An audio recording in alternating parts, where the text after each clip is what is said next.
కానీ జనసేన కానీ. అదేవిధంగా మరొక అంశం చూస్తే బొత్స గారి అంశంలో మళ్ళీ యూటర్న్ తీసుకున్నట్టు కనపడతా ఉంది కిరాయి కార్పి అనేటువంటి అతను. ఎందుకంటే అతను ఎవరిని అనుసరించి పనిచేస్తాడో అందరూ తెలిసిన అంశం కాబట్టి అది బహిరంగమైనటువంటి అంశం, అదేం దాచిపెడితే దాగేది కాదు. కాబట్టి మొత్తానికి టీడీపీ కూడా కాస్త కట్టడి చేసినట్టయితే కనపడుతుంది. సాంబశివరావు గారు ఏమంటారు? అన్నాడు గారు, మీకు పెద్దలు కృష్ణాంజనేయులు గారికి, కనకారావు గారికి, సాహెబ్ గారికి అందరికీ నమస్కారం. అలాగే మన ప్రేక్షకులకు కూడా. ఐ థింక్ కృష్ణాంజనేయులు గారు చాలా చక్కగా వివరంగా చెప్పేశారు. ఇప్పుడు అంబటి రాంబాబు గారు ఒక నిందితుడిగా ఉన్నాడు, ఆయన జ్యుడిషియల్ కస్టడీలో ఉన్నాడు కాబట్టి ఆయనకి ఇంకా కొంత పర్సనల్ ఇంట్రెస్ట్లు, పర్సనల్ కోరికలు కోరుకునే అవకాశం మన చట్టాల్లో ఉన్నాయి కాబట్టి ఆయన ఇబ్బందుల రీత్యా ఆయన రిక్వెస్ట్ చేసుకుంటారు. అది పర్మిసిబుల్ అయితే కోర్టు వారు అనుమతిస్తారు. దాంట్లో పెద్దగా మనం డిస్కస్ చేయాల్సింది ఏముండదు. ఎవరైనా అంతే, ఎవరు ఏ నిందితులు వెళ్ళినా కానీ, మీరైనా నేనైనా ఇంకో సందర్భంలో ఎవరైనా చిన్న పెద్ద అని ఏముండదు. వాళ్ళకు ఉన్నటువంటి ఆ ఆరోగ్య సమస్యలు అనుకోండి, ఇంకేదన్నా సమస్యలు అనుకోండి, వాటి మీద డెఫినెట్ గా కన్సెషన్స్ ఉంటాయి రిమాండ్ లో ఉన్నప్పుడు.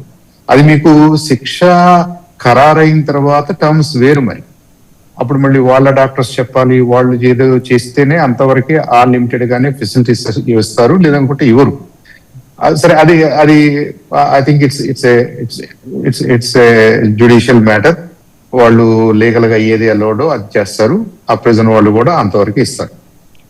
రెండవది, అప్పుడు చంద్రబాబు నాయుడు గారి టైంలో వాళ్ళు ఎగతాళి చేస్తారు కదా, ఇంకోటి ఏది చేశారు కదా, ఇప్పుడు ఎవరు చేయట్లేదు అనేది ఇట్స్ ఎ గుడ్ సైన్. అంటే ఇప్పుడున్నటువంటి నాయకుల్లో అక్రాస్ ద బోర్డ్ వాళ్ళు ఏ పార్టీ వాళ్ళైనా కానీ గతంలో అలా మాట్లాడినందువల్ల ప్రజలు వ్యతిరేకించారు కాబట్టి, బాగుండలేదు కాబట్టి, it is below the belt కాబట్టి అలాంటి బిహేవియర్ కరెక్ట్ కాదు అని సొసైటీ నేర్చుకుంటుంది. తెలుగుదేశం పార్టీ నేర్చుకుంది, జనసేన పార్టీ అందరూ గమనిస్తున్నారు. ఇది మన విధానం కాకూడదు. మన విధానం అయితే ఇది చూడండి, జగన్మోహన్ రెడ్డి గారి టైంలో అలా చేశారు కాబట్టి వాళ్ళు ఎంత నష్టపోయారు అనేది ఎనీ పొలిటికల్ సెన్సిటివిటీ ఉన్న కార్యకర్త అలాగే ఆలోచిస్తాడు. నాయకుల దాకా అవసరం లేదు మనం. కాబట్టి ఇక్కడ రాంబాబు గారికి కోర్టు ఏమి అనుమతించింది అనేది కోర్టు పరిధిలో ఉన్న అంశము, లీగల్ అంశము, చట్టరీత్యా ఆయనకున్న హక్కుల ప్రకారంగా ఇస్తారు. That's fine. దాని గురించి మనం దాన్ని పెద్దగా చర్చించాల్సిన అంశం లేదు. ఇక రెండవది, ఈ బొత్స సత్యనారాయణ గారిని బాడీ షేమ్ చేయటం. ఆ బాడీ క్లియర్ గా it's a case of body shaming. అది ఆ ఆర్పి అనే అతని మానసిక పరిస్థితిని, అతని బ్యాక్గ్రౌండ్ ని, అతని స్థితిని, ఒక అడల్ట్ గా అతని ఎంత హీనమైన పరిస్థితిలో ఉన్నాడో అది చూపిస్తుంది. బొత్స సత్యనారాయణ గారిని ఆయన అన్నందువల్ల బొత్స సత్యనారాయణ గారికి తగ్గేది ఏం లేదు. ఈ has a leader of his own stature, ఒక సీనియర్ లీడర్. ఇప్పుడు చంద్రబాబు గారిని ఎవరో తిట్టినందువల్ల చంద్రబాబు గారి స్టేచర్ ఏం తగ్గదు. ఆ తిట్టిన వాడి మానసిక పరిస్థితి అర్థం ఉంది.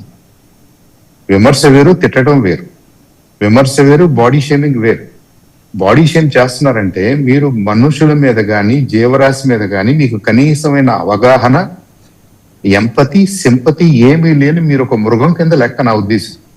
Are you must be suffering from a very serious psychological disorder. మీకు హెల్ప్ కావాలి. ఆర్పి అనే అతనికి నిజంగా హెల్ప్ కావాలి. I think he sick, he's mentally sick, psychologically sick, he socially sick. అది పెద్దలు చెప్పుంటారు, చుట్టూ ఉన్నవాళ్ళు చెప్పుంటారు, వాళ్ళ ఇంట్లో కూడా చెప్పుంటారు, తిట్టుంటారు. కాబట్టి క్షమాపణ చెప్పుకున్నాడు, విచ్ ఈస్ గుడ్. ఆ క్షమాపణ చెప్పిన బిట్టు నేను చూశాను. క్షమాపణ చెప్పాడని మనం అనుకుంటున్నాం కానీ అతనేం క్షమాపణ చెప్పలేదు. మీరంతా అడుగుతున్నారు కాబట్టి, మీరు బాధపడుతున్నారు కాబట్టి నేను క్షమాపణ చెప్తాను, నా 10 ప్రశ్నలకు నువ్వు కూడా క్షమాపణ చెప్పించు అని మాట్లాడాడు. అది క్షమాపణ కాదు. మీరు జెన్యూన్ గా మనం ఒక తప్పు చేసినప్పుడు మనం ఫీల్ అయితే నేను పొరపాటు చేశాను, ఎవరు ఒత్తిడి లేకుండా. అంబటి రాంబాబు గారు ఏ పార్టీ అయినా కానీ ఏ మాట్లాడినా, ఎంత తప్పు మాట్లాడినా, ఆయన ఇక్కడి నుంచి ఇంటికి వెళ్ళేసరికి హీ రియలైజ్డ్ ఇది నా వయసుకు తగదు, నా స్టేచర్కి తగదు, నేను అలా అనకూడదు, నేను తప్పు మాట్లాడాను, ఎవరు ఏమన్నా కానీ నేను అనకూడదు, నేను చంద్రబాబు నాయుడు గారిని అనలేదు, నేను ఎవరినన్నా తప్పే అని వాలంటరీగా ఆయన చెప్పుకున్నాడు.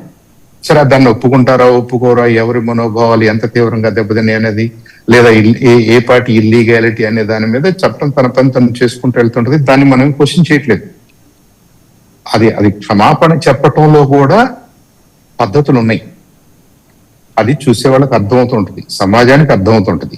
అవును, ఆ సమాజానికి అర్థమవుతుంటది. ఆర్పి క్షమాపణ చెప్పాడా, చెప్పినట్టుగా నటిస్తున్నాడా, చెప్తూ ఇంకో 10 క్వశ్చన్లు వేస్తున్నాడా, ఇంకా వ్యంగ్యాన్ని ప్రదర్శిస్తున్నాడా, ఇంకా మూర్ఖత్వాన్ని ప్రదర్శిస్తున్నాడా, ఇవన్నీ కూడా అతను I don't think is a subject that we should ఇంత పెద్దగా డిస్కస్ చేయాల్సినంత పెద్ద సబ్జెక్ట్ అయితే నేను అనుకోవట్లేదు. It's some deranged, mentally sick, psychologically sick person. వదిలేద్దాం. దురదృష్టం ఏంటంటే ఈ వ్యవహారాల్లో ఇప్పుడు మనం 4-5 ఉన్నాం. I think our time is equally valuable. అవును. నిన్న బిల్ గేట్స్ గారు ఆంధ్రప్రదేశ్ వచ్చారు. ఎందుకు వచ్చారు?